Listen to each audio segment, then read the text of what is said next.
इस पाकिस्तान के लिए हम सबको इस ईवान के ज़रिए और इस ईवान से बाहर पाकिस्तानियों को ये समझना चाहिए कि पाकिस्तान से सब कुछ है। जी राजशाही साहब प्लीज़। जी सारिक साहब, मैं पर्सनल एक्सप्लेनेशन सर। जी सर, मैं पर्सनल एक्सप्लेनेशन सर। जी स्पीकर साहब, मैं बिल्कुल मेरी सीनियर है और मैं उनका बड़ा एहतराम करता हूं सर। उनकी बातों का तो नहीं, लेकिन जो उन्होंने नुकात उठाए हैं मैं सिर्फ उसको एड्रेस करूंगा वजाहत के लिए। जी स्पीकर साहब, मैं पर्सनल एक्सप्लेनेशन पे बात कर रहा हूँ। जी स्पीकर साहब, बिल्कुल मैंने उर्दू कौमी ज़बान के हवाले से यहाँ पे करारदाद लेके आया जनाब स्पीकर, और आर्टिकल 251 का मैंने हवाला दिया। हमारी कौमी ज़बान है और हम कायद की अभी बात कर रहे थे, तो ये कायद का पाकिस्तान, आईन पाकिस्तान उर्दू को कौमी ज़ुबान डिक्लेयर कर चुका है। इलाकाई ज़बानों की बात हुई, मैं सिर्फ उसकी भी वजाहत कर दूँ कि 251 सब आर्टिकल 3 जो इसका कौमी ज़बान की हैसियत को मुतासिर किए बगैर कोई सूबाई असम्बली कानून के ज़रिए कौमी ज़बान के अलावा किसी सूबाई ज़बान की तालीम, तरक्की और इसके इस्तेमाल के लिए इक़दामात तजवीज़ कर सकेगी।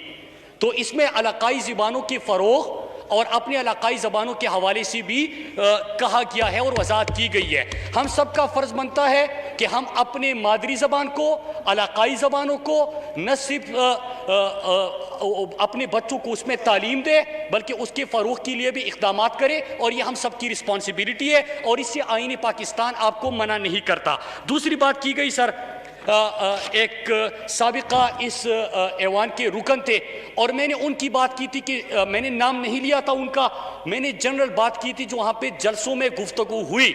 अब सिर्फ ये बात नहीं हुई थी स्पीकर साहब, उसमें दूसरी जो ख़तरनाक बात थी वो पाक अफ़गान सरहद, और यहाँ पे पिछले पार्लियामेंट के हमारे मुअज़्ज़िज़ मेंबरान बैठे हुए हैं और आप स्पीकर साहब उस पार्लियामेंट में मौजूद थे।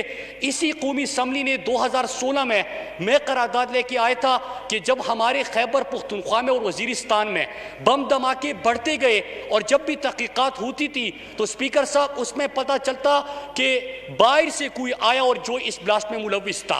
तो जनाब स्पीकर, उसमें नेशनल इंटरनल सिक्योरिटी पॉलिसी पिछली हुकूमत ने बनाई थी, नेशनल एक्शन प्लान तमाम हुकूमतों ने, पॉलिटिकल पार्टीज ने मिलकर बनाया था स्पीकर साहब, उसका भी हिस्सा था और मेरी करारदाद थी कि जो पाक अफगान सरहद है इसकी सिक्योरिटी को बेहतर बनाया जाए। पुख्तून उस साइड के, पुख्तून बॉर्डर के इस साइड पे उनका आपस में बड़ा पुराना गहरा कल्चर, हर किस्म का ताल्लुक है, वो कायम रहेगा। लेकिन ये जो ब्लेम गेम होता है कि दहशतगर्द यहाँ से आया वहाँ से आया, हालांकि हमारे पास फैक्ट्स थे जिस तरह इंडिया अफगानिस्तान की सरजमीन पाकिस्तान के खिलाफ इस्तेमाल कर रहा था। लिहाजा स्पीकर साहब, वो करारदाद हमने यहाँ से पास की, लेकिन उस जलसे में कहा गया कि दोनों साइड के पुख्तूनों को मैं दावत देता हूँ कि ये बाढ़ उखाड़ फेंक देंगे। जनाब स्पीकर, ये बड़ी खतरनाक अल्फाज अदा किए गए। तीसरी चीज, आज़ाद बलूचिस्तान के हवाले से इन्होंने मेरे बयान की वजाहत की। जनाब स्पीकर, मैंने ये बिल्कुल नहीं कहा, मैंने कहा कि अगर कोई नादानी में, मैं रिपीट कर दूं कि अगर जो अजित दोवल का आपने पूरा जो डॉक्ट्राइन की बात होती है, जो मोदी के तकरीरों के और उनकी मनसूबाबंदी की बात होती है, जो रा के चीफ के बयानात है, जो नेशनल सिक्योरिटी एडवाइजर के बयानात है, वो क्या कहते हैं स्पीकर साहब, पाकिस्तान का सामने से मुकाबला नहीं कर सकते। इन्होंने जुर्रत की जो उनको मुंह की कहानी पड़ी, दुश्मन की नापाक अज़ाइम खाक में मिल गए, वो पूरी दुनिया ने देखा। कुछ याद हो न याद हो, अभिनंदन तो सबको याद होगा जनाब स्पीकर। फिर उसकी बात क्या होता है कि अंदरूनी तौर पे पाकिस्तान को गैर मुस्तहकम बनाया जाए। परसों का बयान है अजित दोवल का कि मुमालिक के अंदर, दूसरे मुमालिक के अंदर से हम कार्रवाइयाँ करेंगे। तो स्पीकर साहब, मैं ये कहता हूँ कि अजित दोवल का बयान था ये बलूचिस्तान के हवाले से, अगर उस बयान को उस जलसे के प्लेटफॉर्म से उसकी फौकियत हुई है, वो बयान वहाँ पे रिपीट किया गया है, तो क्या मैं इस ऐवान से यही रिक्वेस्ट कर रहा था कि हम मुजम्मत नहीं कर सकते? अगर स्लिप ऑफ टंग है मान लेते हैं, लेकिन अगर नहीं है तो हम ये ऐवान मुजम्मत करेगा। कि आखिरी चीज़, कलभूषण, जनाब स्पीकर, मैं ये रिक्वेस्ट करता हूँ कि हमने क्या बात की है, हम आईन पाकिस्तान की बात करते हैं। मैं 100% आपको कहता हूं कि किसी भी आर्टिकल के ऊपर, एक एक आर्टिकल इस आईन पाकिस्तान का हमारे ऊपर लाजिम है उसकी इम्प्लीमेंटेशन करना, उसको मानना। लेकिन कोई नहीं मानेगा, वो उस आईन की तौहीन करता है। स्पीकर साहब, कलभूषण के हवाले से मैं बात करता हूं। उस जलसे में मैं ये एक्सपेक्ट कर रहा था और आपसे भी मैं रिक्वेस्ट करता हूं कि कलभूषण तो बलूचिस्तान और पाकिस्तान, बलूचिस्तान पाकिस्तान के बाकी इलाकों के साथ साथ बलूचिस्तान में हमले करा रहा था। हमारे बलूच भाई मर रहे थे, वहां से गिरफ्तार हुआ। मैं एक्सपेक्ट कर रहा था कि बलूचिस्तान के जलसे में जो इंडिया पाकिस्तान के खिलाफ यहाँ पे हमले कर रहा है उसकी मजम्मत होगी। जनाब स्पीकर साहब, उसकी मजम्मत नहीं हुई। कलभूषण के हवाले से पहले भी खामोशी थी, आज भी खामोशी इख्तियार की गई। दुख इसलिए पहुंचता है, आप भी सुनिएगा सर, दुख इसलिए पहुंचता है कि जब पाकिस्तान इंटरनेशनल कोर्ट में केस लड़ता है और वही बयानात जो हमारे जलसों में दोहराए जाए और वो हमारे खिलाफ इस्तेमाल हो, तो स्पीकर साहब ये पाकिस्तान का मुकदमा कमजोर करते हैं। और आखिरी बात, कायद की बात की गई स्पीकर साहब, क्योंकि बात मैंने की थी, मेरा जवाब दिया, कायद की बात की। मैं सवाल पूछता हूं सर, कायद के पाकिस्तान को कायद ने दयानत का दर्श दिया था। यहां पे करप्शन करना क्या ये कायद का पाकिस्तान है? कायद के ख्वाबों की आपने बात की। कायद ने तो पाकिस्तान को इस्लामी फलाही रियासत सही मानों में बनाया था। कायद ने तो हमें अपने अपनी नजरिए रखने का कहा था, लेकिन नजरिया पाकिस्तान पहले था। कौमियत रखो, लेकिन कायद ने हमें पाकिस्तानी कौम बनाने का कहा था। कायद ने हम सबको इत्तिफाक का दर्श दिया था, हमने इंतशार की राह ले ली। स्पीकर साहब, गुजारिश है कि जब पाकिस्तान की बात होती है, मैं करारदादे लेके आया हूं, दलील से बात कर रहा हूं। मैं एक्सपेक्ट करता हूं कि आप लोगों में से अगर किसी ने उसकी मजम्मत नहीं की तो आप भी उठ के उसकी मजम्मत करेंगे, क्योंकि दुश्मन को हमने खुश नहीं करना। थैंक यू जी। याद सादिक साहब, जनाब जी। चेयरमैन साहब, मैं ये उम्मीद रखता था कि ये रेजोल्यूशन एक मैंने मूव की थी जिसमें कि हमारा दोस्त मुल्क अज़रबैजान के ऊपर हमला हुआ है आर्मीनिया का, ये 6 अक्टूबर को मूव की थी और मैं उम्मीद रखता था कि हुकूमत की तरफ से ये आएगा। बट मैं शुक्रगुजार हूँ अली मोहम्मद खान साहब का, जिन्होंने हुकूमत की तरफ से इसको साइन किया। अगर आप इजाज़त दें तो मैं पढ़ना चाहता था इसके ऊपर। This House expresses deep concern over the deteriorating security situation of Nagorno-Karabakh region of the Republic of... Sadiq साहब, मुतल्लिका रूल्स तो सस्पेंड करा जी। अली मोहम्मद खान साहब, रेजोल्यूशन के लिए तमाम जी sir, I would like to move resolution number 288 to suspend the concern rules, कि इनको इजाज़त दी जाए कि वो उसको पेश कर सकें। Now I put the resolution to the motion to the House. The question is that the motion is moved by be adopted. All those in favor of the motion may say ayes. All those against it may say no. I think the ayes have it, and consequently the motion is adopted. जी, इस resolution के बाद मुझे सिर्फ 2 minute दे दीजिएगा जी, जिस तरह बाकी सबको दिया। This house expresses deep concern over the deteriorating situation in Nagorno-Karabakh region of Republic of Azerbaijan, condemns the illegal, immoral, unethical, brutal acts of aggression by Armenian forces in Karabakh, fully endorses Azerbaijan's rightful restoration of territorial integrity over Nagorno-Karabakh region, which is in line with the several unanimously adopted resolutions of the United Nations Security Council, emphasizes that the enforcement and legitimacy of resolutions of the UNSC can never be diluted by unilateral actions, support the brotherly nation of Azerbaijan's right to self-defense necessary for sovereignty and integrity of Azerbaijan, denounces the use of violence by Armenia and urges it to stop its irresponsible military action to avoid further escalation, is mindful of the pain and misery caused by Armenian aggression to the innocent civilian population of Azerbaijan, including men, women, and children, reaffirms and expresses Pakistan's complete political, diplomatic, and moral support to brave people of Azerbaijan, urges the UN and the international community to play their role for restoration of peace and security in the region. Now I put the resolution to the House. The question is that the resolution as moved be adopted. All those in favor of the resolution may say ayes. All those against it may say no. I think the ayes have it and consequently the resolution is adopted. जी unanimously जी. जी आज सादिक साहब जी. मैं जो सरदार अख्तर मेंगल साहब ने अभी बात की उसके हवाले से एक डॉक्यूमेंट नेशनल असेंबली का हिस्सा बनाना चाहता हूं, जिसमें हमारे मौजूदा प्राइम मिनिस्टर साहब मेरे साबका दोस्त ने लिखा था, I do the same as terror suspect says Imran Khan. Former cricketer superstar Imran Khan yesterday gave his support to 2 terror suspects accusing of encouraging guerrilla warfare in Pakistan.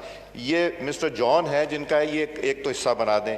दूसरा मेरे ऑनरेबल कुलीग, मेरे छोटे भाई अगर वो इजाज़त दें, मैं कहना चाहूँगा, मुराद सईद साहब ने कहा कुलभूषण की बात की. कुलभूषण के लिए हम तो ऑर्डिनेंस नहीं लेके आए थे जो रातों रात और 1-2 महीने वो ऑर्डिनेंस छुपा के रखा. कुलभूषण को हमने इस्लामाबाद हाई कोर्ट में इतनी एक्सेस तो नहीं दी थी जितनी कि इस हुकूमत ने दी. और अभिनंदन की क्या बात करते हैं. मुझे याद है शाह महमूद कुरैशी साहब उस मीटिंग में थे जिसमें प्राइम मिनिस्टर साहब ने आने से इनकार कर दिया और चीफ ऑफ आर्मी स्टाफ तशरीफ़ लाए. पैर कांप रहे थे, पसीने माथे पे थे, और हमसे शाह महमूद साहब ने कहा, फॉरेन मिनिस्टर साहब ने, कि खुदा का वास्ता है अब इसको वापस जाने दें, चूँकि 9 बजे रात को हिंदुस्तान पाकिस्तान पे अटैक कर रहा है. वो कोई हिंदुस्तान ने अटैक नहीं करना था, कुछ नहीं होना था, सिर्फ घुटने टेक के अभिनंदन को वापस भेजना था जो इन्होंने किया. तो ये ऐसी बातें ना करें कि जो हम मजबूर हो जाते हैं ये बात करने को. इंसान वो बात करे जिससे कोई प्रोडक्टिविटी आ जाए कौमी असम्बली में, कोई हमारी लेजिस्लेशन हो जाए, कोई हम काम कर सकें. शुक्रिया. थैंक यू जी. कादर पटेल साहब, honourable members. Sir thank you very much sir, बहुत शुक्रिया आपका. सर मैं आपकी तवज्जो दिलाऊंगा रूल नंबर, हमारे रूल्स ऑफ प्रोसीजर 170/3 पे. आपका जवाब सुन लेंगे अली मोहम्मद साहब. आपने भी जब बोला था मैं बीच में नहीं बोला, मैं बैठ गया था, फिर आपने बात की. अली मोहम्मद खान इस तरह ना करें, बाद में बात करें. हाँ इसके बाद बात कर लेना आप, ये कोई बात ही नहीं होती ना. जनाब स्पीकर, हमारा एक रेजोल्यूशन जमा है और वो as per law, Ali Mohammad Khan साहब तशरीफ रखे, इनके बाद एज पर लॉ जो है वो पहले प्राइवेट मेंबर डे पर आना चाहिए था, और वो रेजोल्यूशन है हमारा सर डिसअप्रूवल. अली मोहम्मद खान साहब आपको टाइम दिया जाएगा, डिसअप्रूवल ऑफ ऑर्डिनेंस. इसके बाद देंगे जी आपको. जनाब अली ये अजीब. कादर पटेल साहब जारी रखें. मैं सर बड़ा मुझे हैरत होती है या अजीब लगता है, भाई है हमारे, वो जब हमें कहते हैं हम मान जाते हैं बात को, जब हम इतनी देर बात बारी आए तो भी उनसे बर्दाश्त नहीं हो रहा. मैं बड़ा अजीब लग रहा है जी. कादर पटेल साहब आप सर, ये एक रूल 170/3 हमारा प्रोसीजर का है सर. इसके तहत हमारा एक resolution of disapproval of ordinance जमा है, और ये आज पहले प्राइवेट मेंबर डे के तौर पर इसका आना लाजमी था. यहाँ रूल्स की वायलेशन हुई सर, और ये किस लिए था? ये उसी ऑर्डिनेंस की डिसअप्रूवल के लिए था जिसका तस्करा मेरे दोस्त ने, मेरे भाई ने जज़ायर की बुनियाद किसी और रेजोल्यूशन के आड़ में वो सारा बात कर गए जज़ायर की. तो मैं चाहता हूं कि उसको भी हम क्लियर कर दें. सर यकीनन फेडरल गवर्नमेंट ने सिंध गवर्नमेंट को खत लिखा था कि हम इन जज़ायर पर तरक्याती काम करना चाहते हैं, और सिंध गवर्नमेंट ने, जो उन्होंने खुद भी अभी पढ़ा, अपनी कैबिनेट से अप्रूवल करवाकर एक खत लिखा था कि जनाब बिल्कुल आप तरक्याती काम कराना चाहते हैं, ये अवेलेबल हैं, लेकिन आप क्या करना चाहते हैं, किस तरह करना चाहते हैं, क्या रूल्स होंगे, क्या TORs होंगे, और हमारी सबसे बड़ी तरजीह जो है वो मकामी माहीगीरों की रोजमर्रा की जिंदगी है, हम उसको बुलंद करना चाहते हैं, उस पर कोई आंच ना आए. ये उस खत का मतन था जो अभी इन्होंने पढ़ा. लेकिन ऑर्डिनेंस जो गवर्नमेंट निकाला गया फेडरल गवर्नमेंट की तरफ से, वो सर कॉन्स्टिट्यूशन के आर्टिकल 1, 97, 239/4 और 172 चारों के मनाफी है. फेडरल गवर्नमेंट ने डिक्लेयर कर दिया ये तो प्रॉपर्टी ही हमारी है, जबकि हमने उनसे कहा था कि अगर आप काम करना चाहते हैं तो हमें बताएं. बहुत सारे ऐसे प्रोजेक्ट्स हैं जो फेडरल गवर्नमेंट और प्रोविंशियल गवर्नमेंट मिलके करती हैं, लेकिन उस ऑर्डिनेंस में क्लियर लिखा हुआ है कि ये हमारी मिल्कियत हैं और जिसको जब चाहे हम वहां से बेदखल कर सकते हैं। सोचिएगा भी मत, सिंध और बलूचिस्तान के आइलैंड्स के बारे में सोचिएगा भी मत। आप 4 आइन की क्लॉजेस की, दफात की, शिकों की खिलाफ वर्जी करें और आधा घंटा तकरीर करें कि जनाब 151 की खिलाफ वर्जी हो गई। हालांकि सर मैं आपको एक बात बता दूं, और अगर मौका दें हमारे चीफ विप साहब तो ज्यादा अच्छा होगा। सर बार बार यह बात की जा रही है कि अवैस नूरानी साहब ने जो है वो एक बड़ी गलत बात कर दी है। सर वो अवैस नूरानी साहब ने तो अपनी बात को वापस भी ले लिया through media, through all forums, और ये जो एतराफी खत आज सरदार अख्तर मेंगल साहब ने पेश किया हमारे वजीर आजम का, क्या इससे कभी उन्होंने डिनाई किया है कि मैंने टेररिस्टों के लिए बात नहीं की कि मैं भी होता तो यही टेररिज्म करता? कभी डिनाई नहीं आया। सर बात हुई मोदी अभिनंदन कलभूषण, जनाब मोदी के लिए दुआ हमने नहीं की। आप चाहे हमें ये कह लें कि ये तो इंडिया का बयानिया है। अब पीडीएम के जलसे में जो भी तकरीर आपके खिलाफ हो, हम आपको आपकी कारकर्दगी दिखाएं, हम आपको आपकी नाअहली दिखाएं, हम आपको आपने जिस तरह मुल्क का सत्यानाश किया वो दिखाएं, तो हम कौन है जनाब? कहते हैं इंडिया, इसराइल और पीडीएम। सर ये आखिरी बात होती है किसी अपने हमवतन को कहने के लिए, ये आखिरी बात होती है। खुदा की कसम, अगर मेरे लिए ये आखिरी इल्जाम होगा मैं अगर अभी किसी अपने हमवतन और मुसलमान पर लगाऊं। सर ये किस तरह की बात इन्होंने की? हम कहें आपने मोदी के लिए दुआ की, आप इंडिया के यार हो। हम कहें कलभूषण के लिए आपने वकील किया, अभिनंदन को आपने छोड़ दिया, कश्मीर आप गवाह बैठे, सलामती कौंसिल में आपने वोट दिया इंडिया को।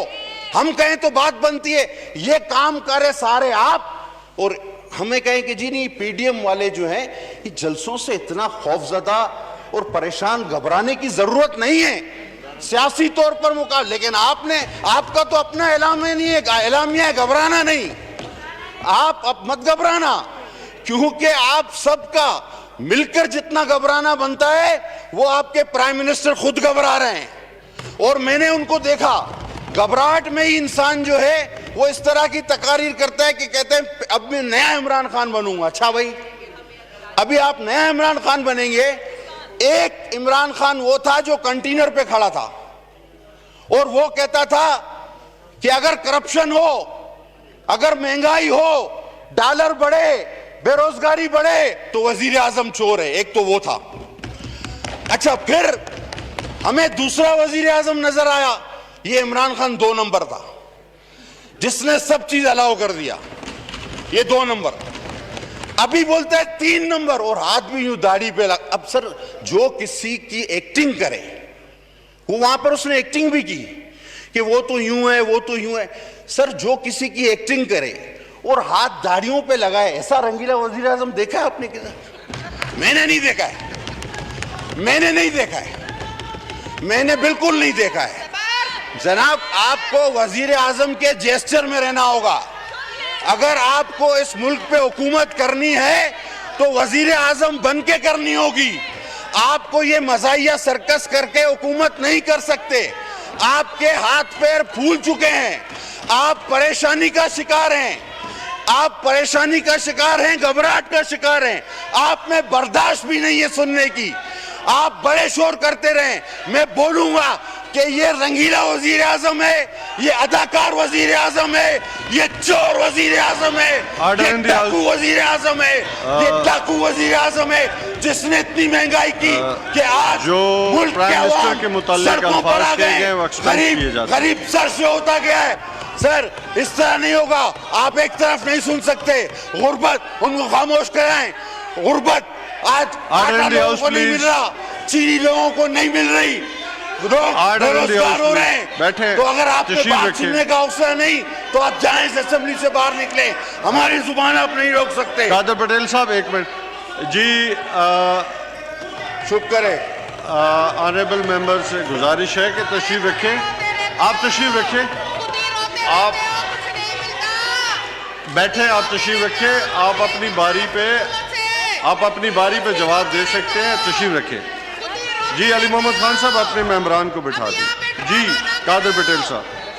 जनाब आला, बात हुई फलस्तीन। ऑलरेडी जो गैर पार्लिमानी अल्फाज थे वो हज़फ हो गए, आप तशरीफ रखें। बात हुई फलस्तीन की, बात हुई कश्मीर की, बात हुई यहाँ पर के जनाब आलमी दुनिया में हमारे खिलाफ साजिशें हो रही। अल्फाज हज़फ कर दिए गए, आप तशरीफ रखें, आप जनाब तशरीफ आला, रखें। कश्मीर जिसकी आप बात कर रहे हैं, वो कश्मीर हमसे कब गया? तशरीफ वो रखें जी। कश्मीर किसने बेचा? वो कश्मीर का सौदा करने वाला कौन है? अब आए, आप कहते हैं कि जी खत्म नबूवत का मामला आलमी इदारों में उठा दिया। यार खातमुन नबीन तो बोला नहीं जाता। फरमान साहब तशरीफ रखें। खातमुन नबीन तो तशरीफ बोला नहीं जाता। अच्छा, और अगर आवाज उठाने से गूंजने से कहते हैं आवाज गूंज रही है, भाई इको साउंड हम मंगा देते हैं, कमरे में लगाओ, आवाज को गूंजवाओ, इससे मसला हल नहीं होता। आज भी आप देखिए फ्रांस में हमारे खिलाफ हमारे हुजूर सल्लल्लाहु अलैहि वसल्लम। शुक्रिया जी। वाइंड अप करें जी। वाइंड अप कर रहा हूं सर। वाइंड सर, इस आवाज गूंजने से मसला नहीं हल हुआ। फ्रांस वालों ने फिर भी गुस्ताखी की। सर अमली काम करने होंगे, ये आवाज गूंज रही है। और कश्मीर तो आपने बेचा ना। अब आप चलें आगे, फलस्तीन। जुल्फिकार अली भुट्टो कश्मीर और फलस्तीन का केस लेकर चढ़ा और जान दे दी उसने, लेकिन पीछे नहीं हटा। आप कश्मीर लुटा के भी बड़े डटाई के साथ कहते हैं कि जी हम कश्मीर की जंग लड़ेंगे, हम ये फलस्तीन की जंग, हमारे दुनिया दुश्मन। भाई तुम्हारा कोई दुश्मन नहीं है, तुम अपने आप खुद दुश्मन हो। तुम हल्कों में नहीं निकल सकते। तुमने महंगाई कर दी, तुमने मुल्क तबाह कर दिया, तुमने दवाएं महंगी कर दी, तुम सड़कों पे नहीं जा सकते। तुम एक जलसा करके दिखाओ ना, पीडीएम जैसा जलसा करके दिखाओ। जी अली मोहम्मद खान साहब जी। सर बस सिर्फ एक वजाहत जो ज़रूरी थी जी, जो मोहतरम जनाब सरदार अयाज सादिक साहब ने रेजोल्यूशन पेश की, उसको तो पूरे अवाम ने सपोर्ट भी किया, लेकिन साथ में उन्होंने कुछ जो अभिनंदन वाला जो इशू था उस पर उन्होंने गुफ्तगू फरमाई। उस पर मैं वजाहत ज़रूरी समझता हूँ कि जब वो मीटिंग हुई तो इत्तेफाक से मैं भी उस मीटिंग में मौजूद था। उसमें मोहतरम अपोजिशन लीडर जनाब शहबाज शरीफ साहब भी मौजूद थे और उसमें साबिक सदर जनाब आसिफ अली जरदारी साहब भी तशरीफ़ फरमा थे और chief of the army staff सिपह सालार ने आके वहाँ ब्रीफिंग दी और ये इशू वहाँ डिस्कस हुआ, ये जो पायलट का था, अभिनंदन का। तो मैंने फिर बाद में जनाब चेयरमैन साहब ये देखा है कि मुख्तलिफ़ प्रोग्राम्स में हमारे मोहतरम अपोजिशन के मेंबरान इस इशू को उठाते हैं कि जो है कुलभूषण बार बार ज़बान पे आ जाता है मेरे, तो वैसे इनकी ज़बान पे नहीं आता था कुलभूषण। 5 साल इनकी हुकूमत रही, मियाँ साहब ने कभी एक बार भी जिक्र नहीं किया, लेकिन अभिनंदन की मैं बात करना चाहता हूँ कि जब वहाँ ये डिस्कस हुआ, वहाँ मुस्लिम लीग नवाज़ की लीडरशिप मौजूद थी, मियाँ शहबाज साहब उसको लीड करते हैं, आसिफ अली जरदारी साहब ना सिर्फ उसके लीडर हैं पीपल्स पार्टी के, बल्कि साबिक सदर हैं, supreme commander of the armed forces रहे हैं, और उसके साथ साथ जमीयत उलमा इस्लाम की जमात की सबकी लीडरशिप वहाँ मौजूद थी। किसी एक शख्स ने वहाँ पे एक सेकंड के लिए भी इस पे अंदर आपने एतराज़ नहीं किया, सब ने उसको सपोर्ट किया कि ठीक है इस वक्त अगर स्टेट समझती है तो सब इसको सपोर्ट करते हैं। मैं सिर्फ ये रिक्वेस्ट करूँगा कि जो आपका बयानिया अंदर हो बाहर भी वही रखें, या अंदर आप एहतजाज करते उसको अपोज करते तो उस पर डिस्कस कर लिया जाता। उस वक्त एक नेशनल स्पिरिट में आपने किया और मैं उसको अप्रिशिएट करता हूँ, लेकिन फिर बाहर आके उस पर कुछ लोगों ने आपके पॉइंट स्कोरिंग की जो मुनासिब रवैया नहीं है। सर थैंक यू जी। गुलाम दस्तगीर खान साहब जी। ख्वाजा मैं जी ख्वाजा साहब सर देखें, ये बात दुरुस्त है मोहतरम वज़ीर की कि वहाँ पे जो गैदरिंग थी वज़ीर आज़म साहब ने वहाँ पे आना था, 1 घंटा 1 घंटा जो है वहाँ पे इंतज़ार होता रहा कि वज़ीर आज़म साहब इस इमारत में मौजूद थे, लेकिन कमेटी रूम नंबर 2 में वो ना आए। आर्मी चीफ ने, जनरल कमर बाजवा साहब ने वहाँ पे ये ब्रीफिंग दी और अभिनंदन के रिलीज़ करने के ज़रूरत पे ज़ोर दिया और इस बात का इम्प्रेशन दिया गया कि इसके की अपीज़मेंट का कोई ना कोई जो है मस्बत असरात जो है भारत की तरफ से आएंगे। आज क्यों अभिनंदन का इशू हम उठाते हैं या अपोजिशन उठाती है, सारी पार्टीज उठाती हैं, मीडिया उठाता है, आम आदमी उठाता है कि आप अभिनंदन का जो कदम आपने उठाया, आपने एक मस्बत जो उसके रिस्पांस था उसकी तरफ इशारा किया कि भारत के साथ ताल्लुकात जो है वो टेंशन कम होगी, लेकिन उसके बाद आप अभिनंदन की रिहाई के बाद जो आपने ये इन्वेस्टमेंट की हिंदुस्तान और पाकिस्तान के रिलेशनशिप में, उसके रिटर्न्स क्या आए। मैं अपने भाई को, बरखुरदार को ये बताना चाहता हूँ कि उस इन्वेस्टमेंट के ऊपर हमने उस वक्त ऑब्जेक्शन नहीं की, ये बिल्कुल ठीक कह रहे हैं, लेकिन जिन रिटर्न्स की, इस इन्वेस्टमेंट के रिटर्न्स की जो है वहाँ पे जो बात की गई वो रिटर्न्स नहीं आए बल्कि नेगेटिव रिटर्न्स आए। जहां तक कलभूषण की बात है, कलभूषण को रिहा करने के लिए और बाइज्जत उसको घर भिजवाने के लिए इंतजाम आप कर रहे हैं, लेजिस्लेशन आप कर रहे हैं, उसको सहूलतें आप प्रोवाइड कर रहे हैं, ऐसे ही हमारे जिम्मे डाल रहे हैं। थोड़ा सा अपने गिरबान में तो जान के देखें। मैं एक बात जो है करके तो मैं इसको वाइंड अप करूँगा। आपने इतना बड़ा कदम उठाया, हमने हमायत की, बिल्कुल हमायत की। मैं बिल्कुल, पीपल्स पार्टी ने भी हमें और दूसरी पार्टियों ने हमायत की कि अभिनंदन को आपने घर भेज दिया। उसके बाद हुआ क्या, आपने उसके बाद ये भी दुआ की कि मैं दुआ करता हूं कि मोदी जीत जाए, उसके बाद कश्मीर का मसला हल हो जाएगा। Prime minister is on record, मैं गलत बात नहीं कह रहा, ये सारा हाउस जो है ये सब गवाही देंगे कि मैं जो बात कह रहा हूं बिल्कुल सही बात कह रहा हूं। प्राइम मिनिस्टर दुआ गो हुए मोदी के लिए, हाथ उठाए कि ये इलेक्शन जीत जाए, बाजोड़ के जलसे में कहा कि मैं दुआ गो हूं। ये मुझे करेक्ट किया उन्होंने, मौका वारदात भी बता दिया प्राइम मिनिस्टर का कि कहां पे उन्होंने दुआ की कि जी मोदी जीत जाए ताकि कश्मीर का मसला हल हो जाए। ये जो अपीजमेंट की पॉलिसी है, जो है खुश करने की, भारत को और मोदी को खुश करने की जो पॉलिसी थी, उसका नतीजा क्या निकला?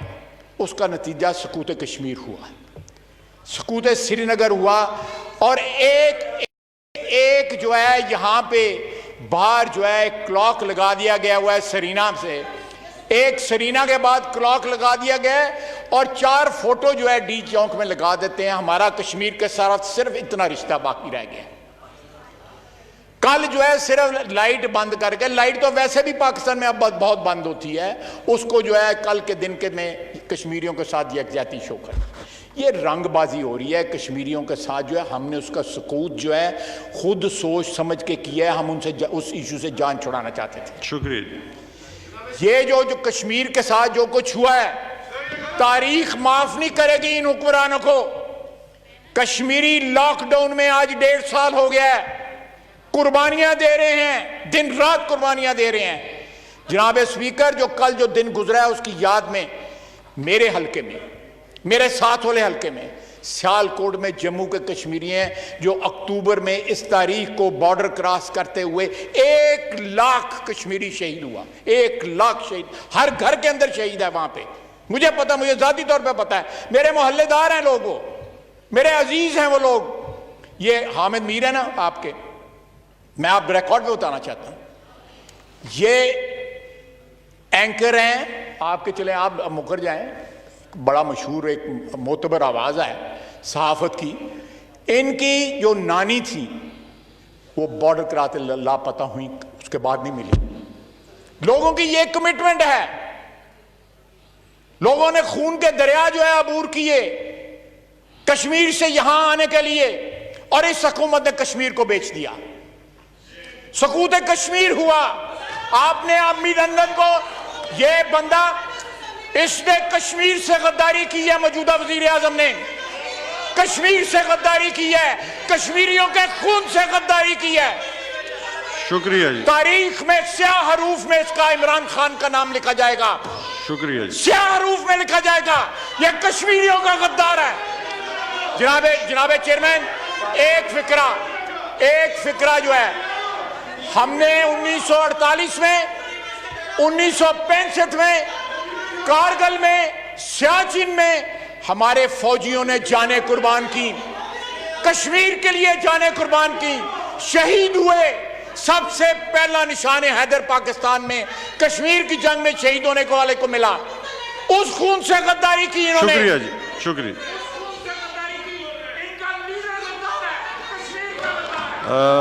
प्राइम मिनिस्टर के मुतालिक जो अल्फाज कहे गए एक्सपंज किए। जी राजा परवेज अशरफ साहब जी। जी राजा परवेज अशरफ साहब। जनाब चेयरमैन, ये फिर गर्मा गर्मी हो गई हाउस में। तो आपने अभी एक रूलिंग दी है कि जो प्राइम मिनिस्टर साहब के बारे में जो अल्फाज अदा जो किए गैर गए, पार्लिमानी तो आपके ख्याल में गैर पार्लिमानी आपने एक्सपंज कर दिए। यकीनी तौर पर गैर पार्लिमानी अल्फाज का किसी तरफ से भी इस्तेमाल नहीं होना चाहिए। मैं आपकी सिर्फ खिदमत में ये गुजारिश करना चाह रहा था कि अगर इस तरफ से कोई लफ्ज़ गैर पार्लिमानी बोला जाए तो उसको एक्सपंज होना चाहिए, हज़फ करार हो। उस तरफ से भी अगर कोई लफ्ज़, वही लफ्ज़ इस्तेमाल हो तो उसको भी एक्सपंज हो जाना चाहिए। राजा प्रोफेसर साहब, जहां से भी देखें, कस्टोडियन ऑफ द हाउस, ये हमारी जिम्मेदारी है कि जो भी गैर पार्लिमानी अल्फाज होंगे वो एक्सपंज होंगे दोनों साइड से। जनाब चेयरमैन, मैं आपसे एग्री करता हूं, लेकिन मेरी इस्तदा सिर्फ ये है कि अगर चोर और डाकू का लफ्ज़ वहां से आए तो क्या वो पार्लिमानी होता है, और अगर यहां से बोला जाए तो वो गैर पार्लिमानी हो जाता है। इस पर मैं एक तो आपकी रूलिंग चाहूँ। दूसरी जनाब चेयरमैन, दूसरी मेरी गुजारिश ये है कि देखें, हम कश्मीर के हवाले से सारे ही बड़े जज्बाती हैं, और कश्मीर हमारा एक कौमी मसला है, खाए वो आप उधर बैठे हैं या इधर बैठे हैं। लेकिन कुछ हकायक ऐसे होते हैं कि जब हम उसकी तरफ जाने की कोशिश करते हैं तो फिर हम पॉलिटिकल पॉइंट स्कोरिंग भी करते हैं। अगर ख्वाजा आसिफ साहब ने जो बातें की हैं कश्मीर के हवाले से, आप इनका मुदल्लल जवाब दें, शोर नहीं करें, हंगामा ना करें। अगर इन्होंने कोई बात की है उसका आपकी तरफ से एक जवाब आना चाहिए, ताकि वो रिकॉर्ड पर भी आ जाएगा और हमारी समझ में भी कोई बात आएगी। लेकिन आप बात सुनने से पहले अगर शोरो गोगा करना शुरू कर देंगे, रंपस करेंगे, तो फिर किसी की, ये तो फिर मैं समझता हूँ कि एक मछली मार्केट तो नहीं है ना, ये तो पार्लियामान है। तो जनाब चेयरमैन, मैं आखिर में आपसे ये कहना चाह रहा था कि एक मेरी इस्तदा तो आपने सुन ली है, और आप इस पे रूलिंग दें कि चोर और डाकू का लफ्ज अगर गैर पार्लिमानी है तो वो किसी तरफ से भी कहा जाएगा। अगर अली मोहम्मद साहब कहते हैं, जो बड़ा ऑनरेबल मिनिस्टर है, उसको भी हज़फ होगा। अगर हमारी तरफ से कोई मेंबर कहेगा तो उसको भी हज़फ होगा। तो ये मेरा ख्याल है, इस पर आज फैसला आप सुना दें। जी, कोई भी गैर पार्लिमानी अल्फाज जो हैं वो बैसियत स्पीकर, नहीं, यहाँ पर इन क्वेश्चन जो है सर, दो लफ्ज हैं, एक डाकू और एक चोर। जी देखे ना जी। जनाब इसरार तरीन साहब जी, इसरार तरीन साहब जी, इसरार तरीन साहब, आप अपना बटन दबाएं जी।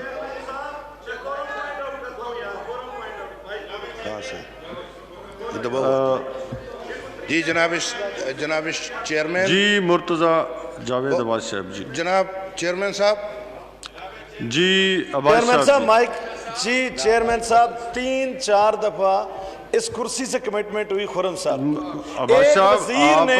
एक वजीर ने पूरी अपोजिशन और पीडीएम को गद्दार कहा कि कौन कहलवा रहा है, जो हमें कहेगा उसका बाप गद्दार है। मैं कोरम पॉइंट आउट करता हूं। देखिए, जो हमें कहेगा हम करते जी जी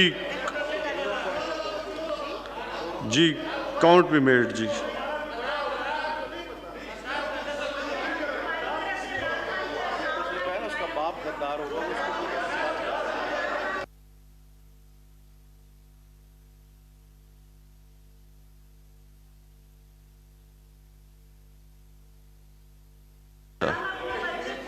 करते हैं।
कोरम नहीं है तो ईवान की कार्रवाई बरोज़ जुमेरात 29 अक्टूबर 2020 दोपहर 11 बजे तक मुलतवी की जाती है।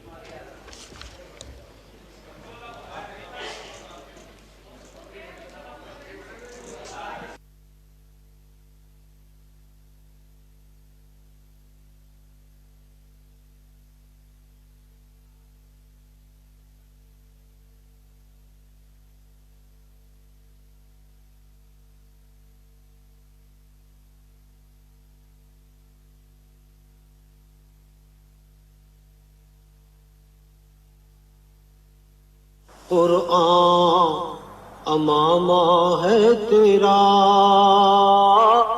मिंबर तेरा अर्शे बरी, या रहमतल लिल आलमीन, या रहमतल लिल आलमीन।